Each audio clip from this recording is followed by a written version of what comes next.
औज़ुबिल्लाहिमिनश्शैतानिर्रजीम बिस्मिल्लाहिर्रहमानिर्रहीम। बेटा article solution 5 की बात करेंगे आज। इसमें मैं दो प्रैक्टिकल आपको समझाऊंगा। एक तो है आइडेंटिफिकेशन ऑफ द सैचुरेटेड और unsaturated organic compound by potassium permanganate test. तो मेरा बेटा बहुत ही आसान है। और दूसरा प्रैक्टिकल आपको जो मैं आज समझाने वाला हूँ वो है demonstrate that sugar decomposes into elements and other compounds. Sugar जो है वो जब हम इसको गर्म करते हैं तो ये एलिमेंट्स और कंपाउंड में तकसीम हो जाती है। ये दोनों ही प्रैक्टिकल बड़े ही इंपॉर्टेंट है। पहला प्रैक्टिकल है identify saturated and unsaturated organic compounds by potassium permanganate test. इसमें मेरा बेटा आपने दो कंपाउंड ले लेने हैं। एक अनसैचुरेटेड कंपाउंड ले लेना है और दूसरा जो है वो सैचुरेटेड कंपाउंड ले लेना है। तो अनसैचुरेटेड कंपाउंड जो आपके सिलेबस में है वो सिनेमिक एसिड, ये आपके ऊपर नज़र आ रहा है स्क्रीन पे। इसमें कार्बन कार्बन के दरमियान डबल बॉन्ड है। ये सिनेमिक एसिड अनसैचुरेटेड कंपाउंड है। नीचे जो दूसरे नंबर पे लिखा हुआ है मैंने कंपाउंड, ये है सैचुरेटेड कंपाउंड, इसका नाम है टार्टेरिक एसिड।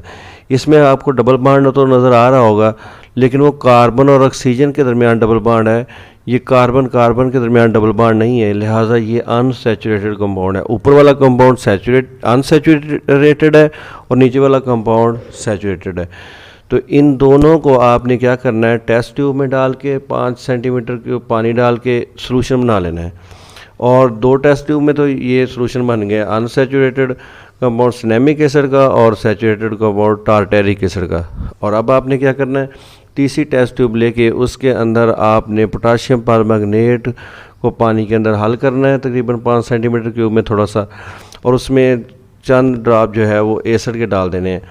जब आप चंद ड्रॉप इसमें एसिड के डाल देंगे ये बन जाएगा एसिडिफाइड KMnO4 सोल्यूशन। ठीक है, अब आपके पास 3 सोल्यूशन है। एक सोल्यूशन है KMnO4 का, दूसरा जो है वो सिनेमिक एसिड को पानी में हल किया है और तीसरा टार्टेरिक एसिड को पानी में हल किया है। और आपने करना क्या है मेरा बेटा, आपने कंपाउंड लेके पहले बेशक आप जो है वो अनसैचुरेटेड ले लें सिनेमिक एसिड लेके उसमें पोटाशियम परमैंगनेट का सॉल्यूशन जो है वो डालें। इसका पर्पल कलर होता है पोटाशियम परमैंगनेट का। यूं ही आप इसमें चंद ड्रॉप डालेंगे तो इसका कलर चेंज हो जाएगा पोटाशियम परमैंगनेट का, तो ये कलरलेस में कन्वर्ट हो जाएगा और नीचे जो है वो कलर सा शो होगा। तो इससे साबित हुआ कि दिया गया कंपाउंड जो है वो अनसैचुरेटेड कंपाउंड है। जिस कंपाउंड में KMnO4 का कलर ख़त्म हो जाए या ये जो है वो चेंज हो जाए तो ये वो वाला कंपाउंड अनसैचुरेटेड होता है। तो लिहाजा सिनेमिक एसिड में आपने पोटाशियम परमैंगनेट के कतरे डाले तो वो उसका कलर चेंज हो गया KMnO4 का, तो दिया गया कंपाउंड जो सिनेमिक एसिड है वो अनसैचुरेटेड है। दूसरी टेस्ट ट्यूब लें आप जिसमें आपने टार्टेरिक एसिड डाला था।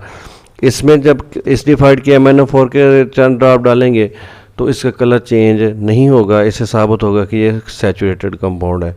और नीचे एंड पे आप रिजल्ट लिख देंगे।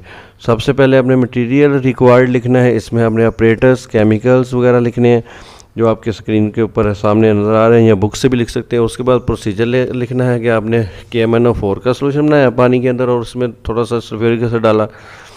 और नंबर 2 पे आपने जो है वो सिनेमिक एसिड को पानी में हल करके इसका सॉल्यूशन बनाया 5 सेंटीमीटर क्यूब में, और इसमें KMnO4 के ड्रॉप डाल के देखे तो इसका कलर जो KMnO4 का कलर जो है वो डिसअपीयर हो गया। इसका मतलब है सिनेमिक एसिड अनसैचुरेटेड कंपाउंड है।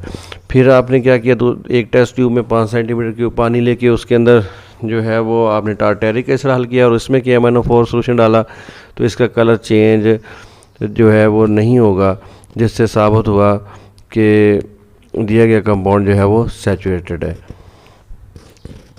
यानी KMnO4 का कलर अगर चेंज हो जाए तो दिया गया कंपाउंड अनसैचुरेटेड है, और अगर ना हो चेंज तो वो सैचुरेटेड होगा।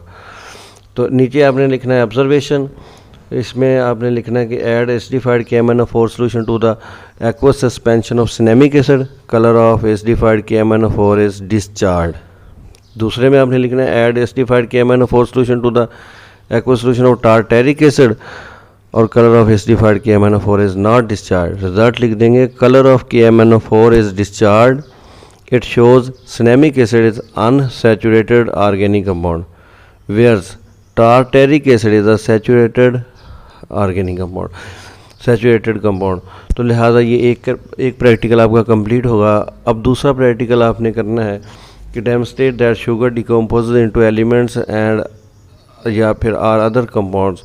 अब साबित करना है कि ये जो शुगर है, जब आप इसको गर्म करते हैं तो ये टूट के एक एलिमेंट और एक कंपाउंड में तब्दील हो जाती है। तो इसमें आपको पता है कि जब आप शुगर को गर्म करते हैं, C12H22 को गर्म करते हैं, तो ये कार्बन और वाटर में तब्दील हो जाती है। अब हमने साबित करना है कि ये कार्बन और पानी में तब्दील होती है, कैसे होती है। इसमें देखिए आपने एक टेस्ट ट्यूब लेनी है, उसमें जो है वो 1/3 जो है वो शुगर डाल लेनी है, चीनी डाल लेनी है।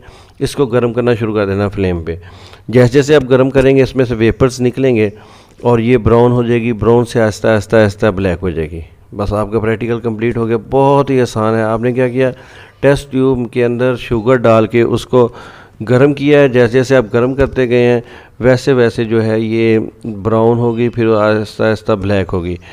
अब जब ये गर्म हो रही थी तो आपने इसके ऊपर जो है वो कोबाल्ट क्लोराइड वाला पेपर लेके आना है।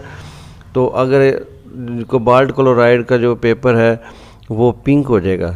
इस टेस्ट ट्यूब के ऊपर आपने ये डायग्राम में नज़र आ रहा है कि टेस्ट ट्यूब एक साइड से गर्म हो रही है और दूसरी साइड पे उसके मुंह के ऊपर से कोबाल्ट क्लोराइड का पेपर जो है वो आप टेस्ट ट्यूब के मुंह के ऊपर लेके आएंगे। अगर इसका कलर चेंज हो गया, पिंक में तब्दील हो गया, तो इससे साबित होता है कि ये जो वाटर के वेपर्स हैं जो कोबाल्ट क्लोराइड के पेपर को पिंक कर रहे हैं।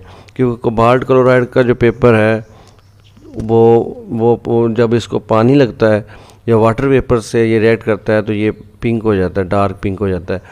तो लिहाजा आपने जो है वो साबित कर लिया कि जब आप शुगर को गर्म करते हैं तो वाटर वेपर्स निकलते हैं, क्योंकि उन्होंने कोबाल्ट क्लोराइड के पेपर को जो है वो पिंक कर दिया। नंबर 2 जो है वो एंड पे जब आप पूरा प्रोसेस कर चुके होंगे तो ये टेस्ट ट्यूब जो है वो ब्लैक मटेरियल से भर जाएगी। ब्लैक मटेरियल इसके अंदर जमा हो जाएगा। ब्लैक मटेरियल जो है वो ज़ाहिर कर रहा है कार्बन को। तो लिहाजा इससे साबित हुआ कि जब हमने गर्म किया है तो एक तो कार्बन बनी है क्योंकि एंड पे रेजिड्यू ब्लैक बचा है, और दूसरा जो है वो वाटर वेपर्स बने हैं क्योंकि कोबाल्ट क्लोराइड को उन्होंने जो है वो डार्क पिंक कर दिया।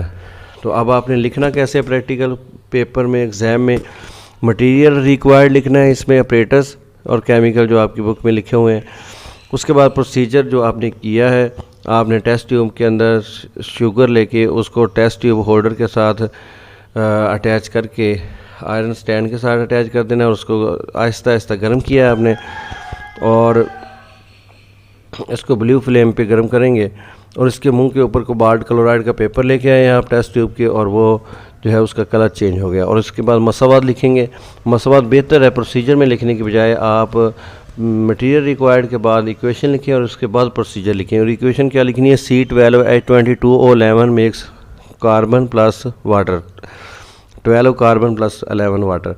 अब ऑब्जर्वेशन में क्या लिखना है, take common sugar in a test tube and heat it gently. It started to make a cracking sound. It also starts turning brown. यानी आपने टेस्ट ट्यूब में शुगर लेके उसको गर्म करना है तो ये Aahista Aahista cracking sound create करती हुई ब्राउन कलर में तब्दील हो जाएगी। Number 2, heat the above test tube strongly. इसको काफ़ी देर तक गर्म करें। तो burning smell of sugar came out, water vapours evolved and a black residue was left. Black residue होता है कार्बन। और उसके बाद आपने लिखना है, take cobalt chloride paper near the mouth of the above test tube, it turn dark pink. जिससे साबित हुआ कि वाटर वेपर्स ही निकल रहे थे टेस्ट ट्यूब में से। तो एंड पे रिजल्ट लिख देना है, on heating sugar strongly in a test tube it decomposes to water and carbon. कि अगर आप गर्म करेंगे शुगर को टेस्ट ट्यूब के अंदर डाल के बहुत ज़्यादा तो ये टूट के एक कंपाउंड पानी में तब्दील हो जाएगी और दूसरा एलिमेंट कार्बन में। तो हमारा प्रैक्टिकल कंप्लीट हो गया कि शुगर जो है ये डिकम्पोज होती है एक एलिमेंट में और एक दूसरे कंपाउंड में। ओके, अल्लाह हाफिज़।